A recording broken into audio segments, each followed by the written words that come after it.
வாழ்க்கை என்றால் ஆயிரம் இருக்கும், வாசல் தோறும் வேதனை இருக்கும். வந்த துன்பம் எதுவென்றாலும் வாடி நின்றால் ஓடுவதில்லை, வாடி நின்றால் ஓடுவதில்லை.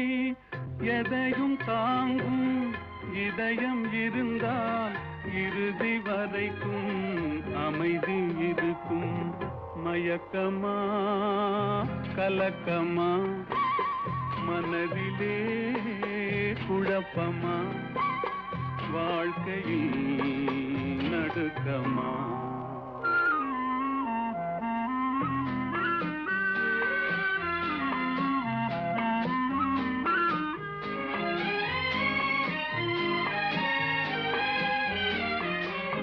ஏழை மனதை